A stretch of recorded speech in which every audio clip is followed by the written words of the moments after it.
আসসালামু আলাইকুম রহমতুল্লাহ। অনেকেই পড়াশোনা করে কিন্তু কিভাবে পড়াশোনা করলে আসলে পড়াশোনাটা হচ্ছে খুব অল্প সময়ে অনেক বেশি পড়াশোনা করা যাবে, সেই বিষয় নিয়ে আমি আজকে কথা বলবো।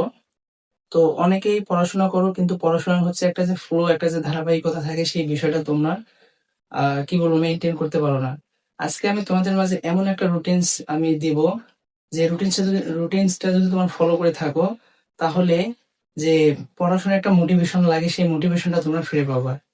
আচ্ছা, কথা না বলে আমরা হচ্ছে মূল ভিডিওতে চলে যাই। তোমার পিছনে দেখো আমি একটা রুটিন লিখছি। তো এখানে জাস্ট শুধু আমি যেহেতু এটা একটা জাস্ট ধারণার ভিত্তিতে বাংলা, ইংরেজি, গণিত, ধর্ম, কৃষি, বাংলা লেখা, ইংরেজি লেখা, জাস্ট এই বিষয়গুলো লিখছি। তোমরা তোমাদের মতো তোমাদের যতগুলো সাবজেক্ট আছে সেভাবে, যেমন বাংলা প্রথম পত্র, দ্বিতীয় পত্র, আবার বাংলা ৩ নাম্বার যে সহপাঠ বা সাহিত্য পাঠ যে বইটা আছে সেটা, তোমরা বাংলা ১, ২, ৩ এইভাবে লিখবা। ইংরেজি ১, ইংরেজি ২, ম্যাথ তোমাদের মতো করে তোমরা হচ্ছে এইভাবে একটা চার্ট তৈরি করবা। করার পর এইদিকে যতগুলো সাবজেক্ট আছে সবগুলো সাবজেক্ট লিখে ফেলবা। এটা হলো প্রথম কাজ। এরপরে কাজ হচ্ছে যে উপরে হচ্ছে তারিখ লিখে ফেলবা। তো তারিখ লিখে ফেলার পর তো হচ্ছে তুমি পড়া স্টার্ট করে দিবা। কিভাবে পড়বা? যে আজকে বাংলা পড়ছো, বাংলায় টিক চিহ্ন, ইংলিশে পড়ছো, ইংলিশে টিক চিহ্ন, গণিত পড়ছো, গণিতে টিক চিহ্ন। এখন কথা হলো যে এই রুটিন ফলো করলে তোমার কি উপকার হবে। তো দেখো, তোমার আমি হচ্ছে এখানে প্রমাণ দিতেছি। যে তুমি দেখো, যে আমি আমার কথাই বলি, যে আমি ১ তারিখে ম্যাথ পড়ছি, ২ তারিখে পড়ি নাই, ৩ তারিখে পড়ি নাই, ৪ তারিখে পড়ি নাই।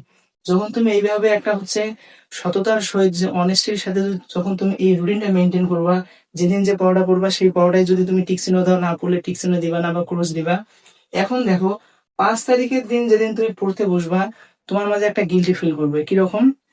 যে ভাই আমি তো ১ তারিখে ম্যাথ পড়ছি, ২ তারিখে পড়লাম না, ৩ তারিখে পড়লাম না, ৪ তারিখে পড়লাম না।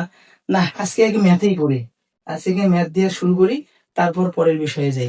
এই যে দেখো, তোমাকে কেউ ম্যাথ পড়তেও বললো না, তোমাকে কেউ তাড়াও করলো না যে তুমি এই বিষয়ে পড়াশোনা করো। তোমার এই রুটিনটাই দেখো তোমাকে হচ্ছে পড়তে বাধ্য করলো। এই যে একটা বিষয়।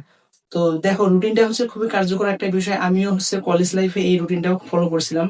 ফলো করে হচ্ছে এইচএসসি তে অনেক ভালো রেজাল্ট করেছি। তোমরাও অনেক ভালো রেজাল্ট করবা, যারা যে হচ্ছে পর্যায়ে স্টুডেন্ট আছো।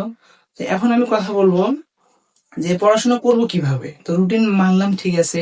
তো বই, বিষয় অনেকগুলো বিষয় আছে।